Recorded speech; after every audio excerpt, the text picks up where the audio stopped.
सभी देशवासियों को आदरपूर्वक नमस्कार। कोरोना संक्रमण से मुकाबला करते हुए दुनिया को अब 4 महीने से ज्यादा समय बीत गया है। इस दौरान तमाम देशों के 42 लाख से ज्यादा लोग कोरोना से संक्रमित हुए हैं। 2.25 लाख से ज्यादा लोगों की दुखद मृत्यु हुई है। भारत में भी अनेक परिवारों ने अपने स्वजन खोए हैं। मैं सभी के प्रति अपनी संवेदना व्यक्त करता हूं। साथियों, एक वायरस ने दुनिया को तहस नहस कर दिया है। विश्व भर में करोड़ों जिंदगियों संकट का सामना कर रही है। सारी दुनिया जिंदगी बचाने में एक प्रकार से जंग में जुटी है। हमने ऐसा संकट न देखा है न ही सुना है। निश्चित तौर पर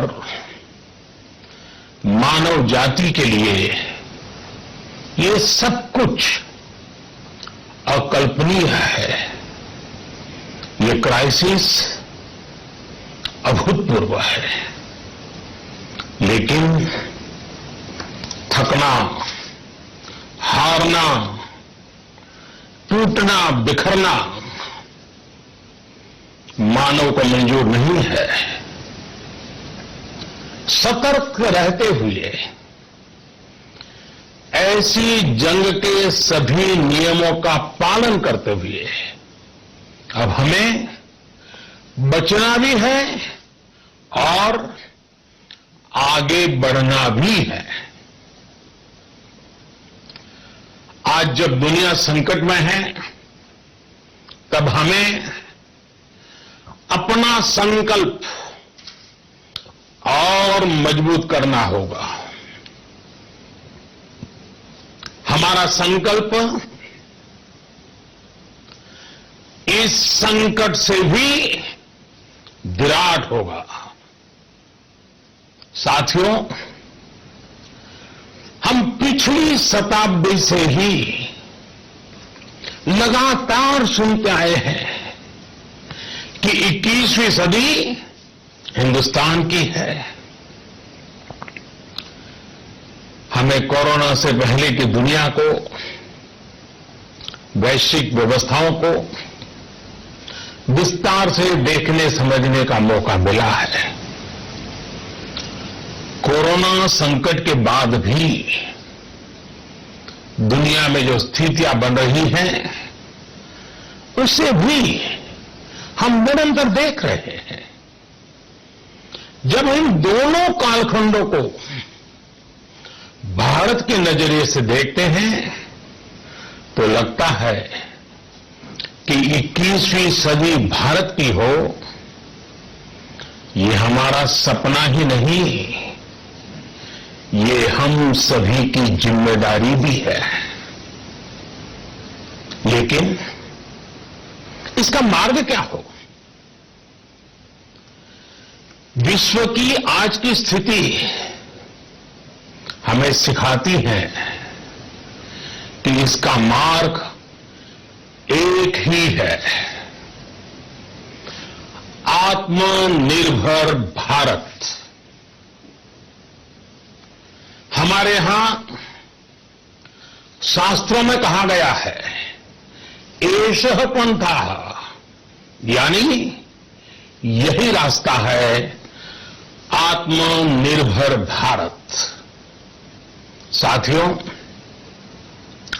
एक राष्ट्र के रूप में आज हम एक बहुत अहम मोड़ पर खड़े हैं।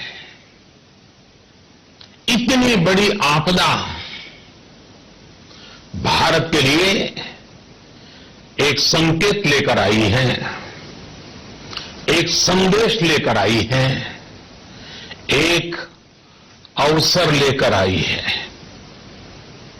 मैं एक उदाहरण के साथ अपनी बात बताने का प्रयास करता हूं। जब कोरोना संकट शुरू हुआ तब भारत में एक भी पीपीई किट नहीं बनती थी। N95 मास्क का भारत में नाम मात्र उत्पादन होता था। आज स्थिति ये है कि भारत में ही हर रोज 2 लाख पीपीई और 2 लाख N95 मास्क बनाए जा रहे हैं। ये हम इसलिए कर पाए क्योंकि भारत ने आपदा को अवसर में बदल दिया। आपदा को अवसर में बदलने की भारत की ये दृष्टि आत्मनिर्भर भारत के हमारे संकल्प के लिए उतनी ही प्रभावी सिद्ध होने वाली है। साथियों, आज विश्व में आत्मनिर्भर शब्द के मायने पूरी तरह बदल गए हैं। ग्लोबल वर्ल्ड में आत्मनिर्भरता की डेफिनेशन बदल रही है। अर्थ केंद्रित वैश्वीकरण बनाम मानव केंद्रित वैश्वीकरण की चर्चा आज जोरों पर है। विश्व के सामने भारत का मूलभूत चिंतन आशा की किरण नजर आता है। भारत की संस्कृति, भारत के संस्कार उस आत्मनिर्भरता की बात करते हैं जिसकी आत्मा वसुधैव कुटुंबकम है। विश्व एक परिवार। भारत जब आत्मनिर्भरता की बात करता है तो आत्म केंद्रित व्यवस्था की वकालत नहीं करता है। भारत की आत्मनिर्भरता में संसार के सुख, सहयोग और शांति की चिंता होती है। जो संस्कृति जय जगत में विश्वास रखती हो, जो जीव मात्र का कल्याण चाहती हो, जो पूरे विश्व को परिवार मानती हो, जो अपनी आस्था में माता भूमि ही पुत्रो अहम पृथ्वी इसकी सोच रखती हो, जो पृथ्वी को मां मानती हो, वो संस्कृति, वो भारत भूमि जब आत्मनिर्भर बनती है तब उससे एक सुखी समृद्ध विश्व की संभावना भी सुनिश्चित होती है। भारत की प्रगति में तो हमेशा विश्व की प्रगति समाहित रही है। भारत के लक्ष्यों का प्रभाव, भारत के कार्यों का प्रभाव विश्व कल्याण पर पड़ता ही है। जब भारत खुले में शौच से मुक्त होता है तो दुनिया की तस्वीर भी बदलती है। टीबी हो, कुपोषण हो, पोलियो हो, भारत के अभियानों का असर दुनिया पर पड़ता ही है। International solar alliance global warming के खिलाफ भारत की दुनिया को सौगात है। इंटरनेशनल योगा दिवस की पहल मानव जीवन को तनाव से मुक्ति दिलाने के लिए भारत का उपहार है। जिंदगी और मौत की लड़ाई लड़ रही दुनिया में आज भारत की दवाइयां एक नई आशा लेकर पहुंचती है। इन कदमों से दुनिया भर में भारत की भूरी भूरी प्रशंसा होती है। तो स्वाभाविक है, हर भारतीय गर्व करता है। दुनिया को विश्वास होने लगा है कि भारत बहुत अच्छा कर सकता है, मानव जाति के कल्याण के लिए बहुत कुछ अच्छा दे सकता है। सवाल यह है कि आखिर कैसे? इस सवाल का भी उत्तर है 130 करोड़ देशवासियों का आत्मनिर्भर भारत का संकल्प। साथियों, हमारा सदियों का गौरवपूर्ण इतिहास रहा है। भारत जब समृद्ध था, सोने की चिड़िया कहा जाता था, संपन्न था, तब सदा विश्व के कल्याण की राह पर ही चला। वक्त बदल गया, देश गुलामी की जंजीरों में जकड़ गया। हम विकास के लिए तरसते रहे। आज फिर भारत विकास की ओर सफलतापूर्वक कदम बढ़ा रहा है। तब भी विश्व कल्याण की राह पर अटल है। याद करिए, इस शताब्दी की शुरुआत के समय Y2K संकट आया था। भारत के टेक्नोलॉजी एक्सपर्ट्स ने दुनिया को उस संकट से निकाला था। आज हमारे पास साधन है, हमारे पास सामर्थ्य है, हमारे पास दुनिया की सबसे बेहतरीन टैलेंट है। हम बेस्ट प्रोडक्ट्स बनाएंगे, अपनी क्वालिटी और बेहतर करेंगे, सप्लाई चेन को और आधुनिक बनाएंगे। ये हम कर सकते हैं और हम जरूर करेंगे। साथियों, मैंने अपनी आंखों के सामने कच्छ भूकंप के वो दिन देखे हैं। हर तरफ सिर्फ मलबा ही मलबा, सब कुछ ध्वस्त हो गया था। ऐसा लगता था मानो कच्छ मौत की चादर ओढ़कर सो गया हो। उस परिस्थिति में कोई सोच भी नहीं सकता था कि कभी हालत बदल पाएंगे। लेकिन देखते ही देखते कच्छ उठ खड़ा हुआ, कच्छ चल पड़ा, कच्छ बढ़ चला। यही हम भारतीयों की संकल्प शक्ति है।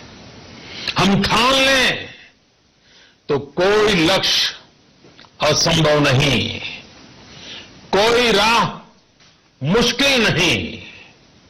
और आज तो चाह भी है, राह भी है। ये है भारत को आत्मनिर्भर बनाना।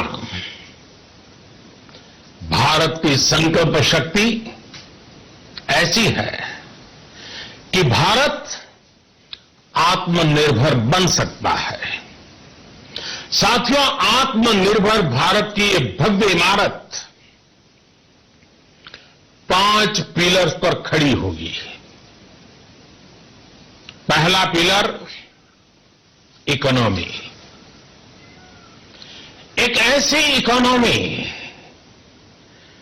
जो इंक्रीमेंटल चेंज नहीं बल्कि क्वांटम जंप लाए। दूसरा पिलर इंफ्रास्ट्रक्चर। एक ऐसा इंफ्रास्ट्रक्चर जो आधुनिक भारत की पहचान बने। तीसरा पिलर हमारी सिस्टम। एक ऐसा सिस्टम जो बीती शताब्दी की रीति नीति नहीं बल्कि 21वीं सदी के सपनों को साकार करने वाली टेक्नोलॉजी ड्रिवन व्यवस्थाओं पर आधारित हो। चौथा पिलर हमारी डेमोग्राफी। दुनिया की सबसे बड़ी डेमोक्रेसी में हमारी वाइब्रेंट डेमोग्राफी हमारी ताकत है। आत्मनिर्भर भारत के लिए हमारी ऊर्जा का स्रोत है। पांचवा पिलर डिमांड। हमारी अर्थव्यवस्था में डिमांड और सप्लाई चेन का जो चक्र है, जो ताकत है, उसे पूरी क्षमता से इस्तेमाल किए जाने की जरूरत है। देश में डिमांड बढ़ाने के लिए, डिमांड को पूरा करने के लिए हमारी सप्लाई चेन के हर स्टेक होल्डर का सशक्त होना जरूरी है। हमारी सप्लाई चेन, हमारी आपूर्ति की उस व्यवस्था को हम मजबूत करेंगे जिसमें मेरे देश की मिट्टी की महक हो, हमारे मजदूरों के पसीने की खुशबू हो।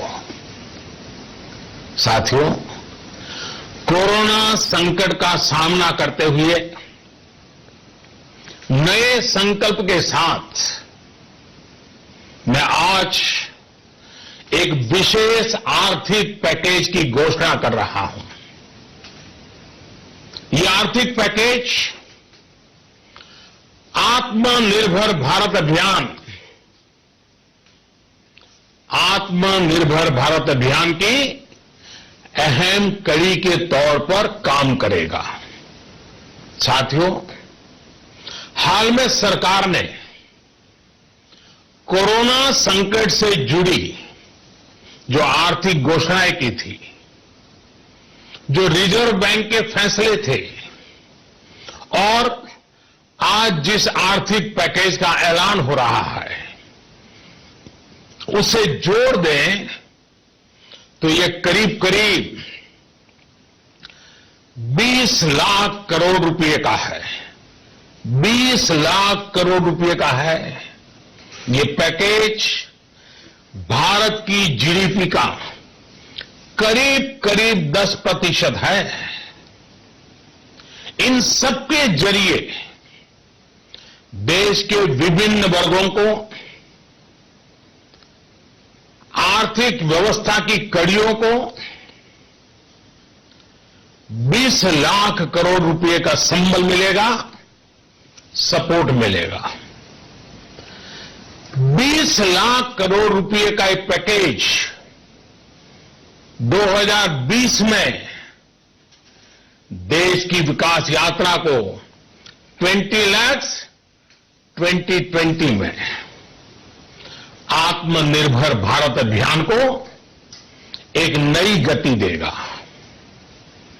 आत्मनिर्भर भारत के संकल्प को सिद्ध करने के लिए इस पैकेज में लैंड, लेबर, लिक्विडिटी और लॉज सभी पर बल दिया गया है।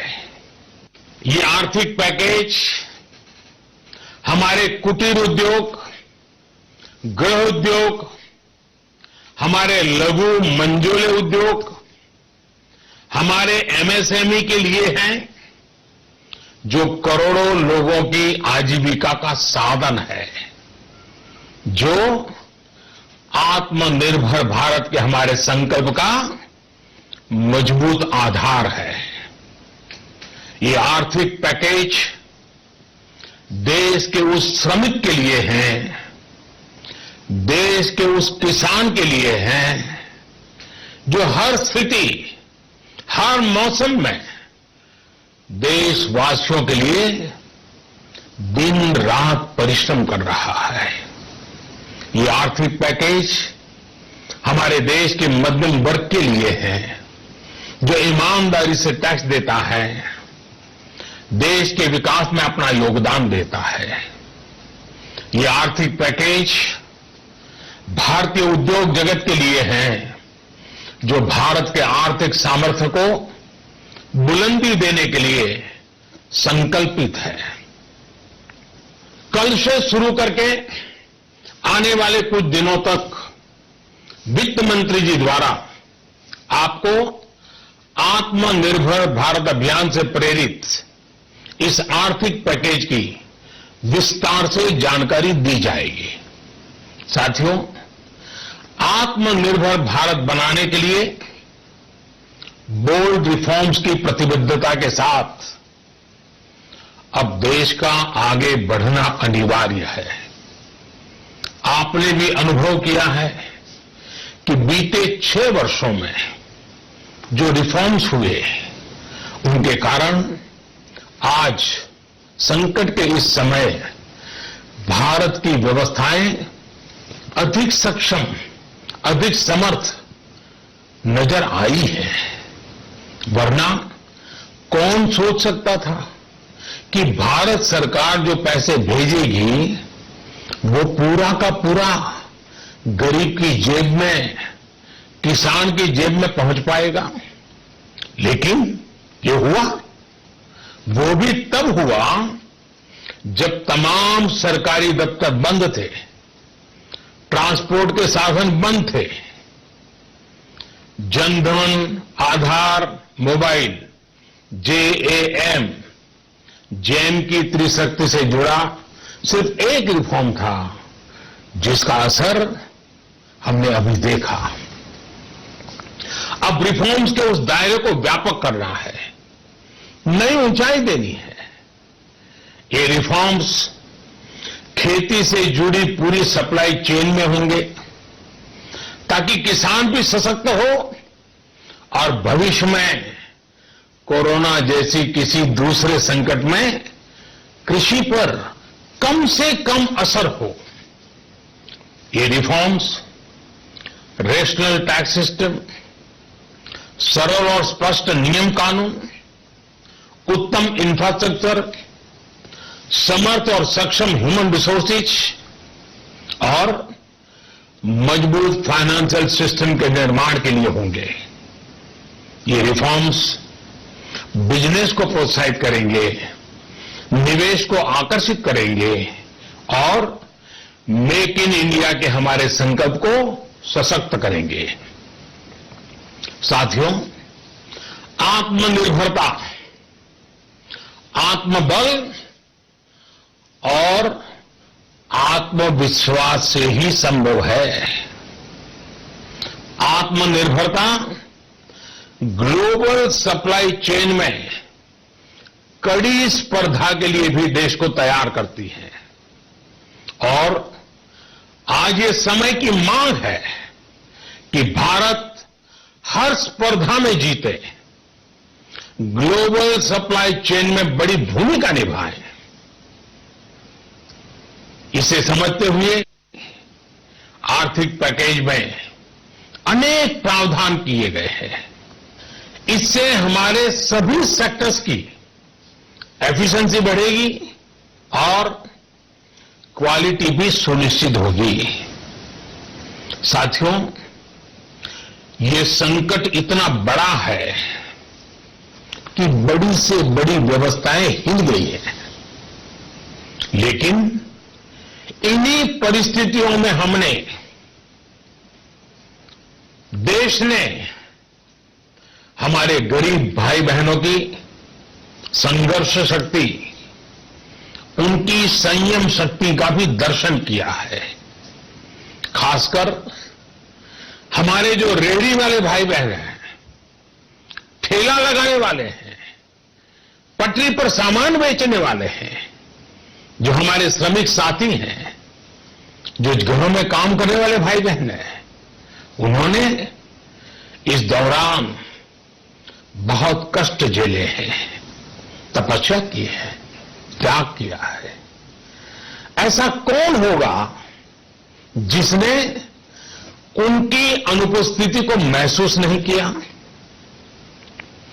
अब हमारा कर्तव्य है उन्हें ताकतवर बनाने का, उनके आर्थिक हितों के लिए कुछ बड़े कदम उठाने का। इसे ध्यान में रखते हुए गरीब हो, श्रमिक हो, प्रवासी मजदूर हो, पशुपालक हो, हमारे मछुआरे साथी हो, संगठित क्षेत्र से हो या असंगठित क्षेत्र से, हर तबके के लिए आर्थिक पैकेज में कुछ महत्वपूर्ण फैसलों का ऐलान किया जाएगा। साथियों, कोरोना संकट ने हमें local manufacturing, local market, local supply chain, इसका भी महत्व बराबर समझा दिया है। संकट के समय में लोकल ने ही हमारी डिमांड पूरी की है, हमें इस लोकल ने ही बचाया है। लोकल सिर्फ जरूरत नहीं, बल्कि हम सबकी जिम्मेदारी है। समय ने हमें सिखाया है कि लोकल को हमें अपना जीवन मंत्र बनाना ही होगा। आपको आज जो ग्लोबल ब्रांड्स लगते हैं, वो भी कभी ऐसे ही बिल्कुल लोकल थे, लेकिन जब वहां के लोगों ने उनका इस्तेमाल शुरू किया, उनका प्रचार शुरू किया, उनकी ब्रांडिंग की, उन पर गर्व किया, तो वो प्रोडक्ट्स लोकल से ग्लोबल बन गए। वो प्रोडक्ट्स लोकल से ग्लोबल बन गए। इसलिए आज से हर भारतवासी को अपने लोकल के लिए वोकल बनना है। लोकल के लिए वोकल बनना है। न सिर्फ लोकल प्रोडक्ट्स खरीदने हैं, बल्कि उनका गर्व से प्रचार भी करना है। मुझे पूरा विश्वास है कि हमारा देश ऐसा कर सकता है। आपके प्रयासों ने तो हर बार आपके प्रति मेरी श्रद्धा को और बढ़ाया है। मैं गर्व के साथ एक बात महसूस करता हूं, याद करता हूं, जब मैंने आपसे देश से खादी खरीदने का आग्रह किया था, यह भी कहा था कि देश के हैंडलूम वर्कर्स को सपोर्ट करें। आप देखिए, बहुत ही कम समय में खादी और हैंडलूम दोनों को ही डिमांड और बिक्री रिकॉर्ड स्तर पर पहुंच गई। इतना ही नहीं, उसे आपने बड़ा ब्रांड भी बना दिया। बहुत छोटा सा प्रयास था, लेकिन परिणाम मिला, बहुत अच्छा परिणाम मिला। साथियों, सभी एक्सपर्ट्स बताते हैं, साइंटिस्ट बताते हैं कि कोरोना लंबे समय तक हमारे जीवन का हिस्सा बना रहेगा। लेकिन साथ ही हम ऐसा भी नहीं होने दे सकते कि हमारी जिंदगी सिर्फ और सिर्फ कोरोना के इर्द गिर्द ही सिमट कर रह जाए। हम मास्क पहनेंगे, 2 गज दूरी का पालन करेंगे, लेकिन अपने लक्ष्यों को दूर नहीं होने देंगे। इसलिए लॉकडाउन का चौथा चरण, लॉकडाउन 4, पूरी तरह नए रंग रूप वाला होगा, नए नियमों वाला होगा। राज्यों से हमें जो सुझाव मिल रहे हैं, उनके आधार पर लॉकडाउन 4, इससे जुड़ी जानकारी भी आपको 18 मई से पहले दी जाएगी। मुझे पूरा भरोसा है कि नियमों का पालन करते हुए हम कोरोना से लड़ेंगे भी और आगे भी बढ़ेंगे। साथियों, हमारे यहां कहा गया है, सर्वम आत्मवशम सुखम, अर्थात जो हमारे वश में है, जो हमारे नियंत्रण में है, वही सुख है। आत्मनिर्भरता हमें सुख और संतोष देने के साथ साथ सशक्त भी करती है। 21वीं सदी भारत की सदी बनाने का हमारा दायित्व आत्मनिर्भर भारत के प्रण से ही पूरा होगा। इस दायित्व को 130 करोड़ देशवासियों की प्राण शक्ति से ही ऊर्जा मिलेगी। आत्मनिर्भर भारत का ये युग हम भारतवासी के लिए नूतन प्रण भी होगा, नूतन पर्व भी होगा। अब एक नई प्राण शक्ति, नई संकल्प शक्ति, उसे लेकर के हमें आगे बढ़ना है। जब आचार विचार कर्तव्य भाव से सराबोर हो, कर्मठता की पराकाष्ठा हो, कौशल्य की पूंजी हो, तो आत्मनिर्भर भारत बनने से कौन रोक सकता है। हम भारत को आत्मनिर्भर भारत बना सकते हैं। हम भारत को आत्मनिर्भर बनाकर रहेंगे। इस संकल्प के साथ, इस विश्वास के साथ मैं आपको बहुत बहुत शुभकामनाएं देता हूं। आप अपने स्वास्थ्य का, अपने परिवार, अपने करीबियों का जरूर ध्यान रखिए। बहुत बहुत धन्यवाद।